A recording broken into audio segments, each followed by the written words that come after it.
Logging out of Pokemon Unite is pretty easy thing to do. Today I'm going to teach you how you guys can log out or from your Pokemon Unite. So the process is pretty simple. You just have to go to your settings, and in your settings, you just have to search for apps, and in the app section you just have to scroll down until you find Pokemon Unite. After, you'll be able to find Pokemon Unite, you just have to go to this option, and here you just have to go to storage, and in storage you just have to clear data and clear cache.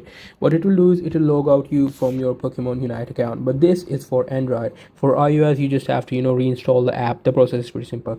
But how you can do that in Nintendo Switch? So the process in Nintendo Switch is quite complicated. You cannot actually delete the Pokemon or log out of your Pokemon account, Pokemon Unite account in Switch. So how can we log out? You just need to create a new user in your Nintendo Switch. You probably know how to create a new user. You just need to create a new user in your Pokemon Unite, and after that you just have to go to Nintendo Switch app linkage, and in the app linking setting you just have to link a new Pokemon Unite account.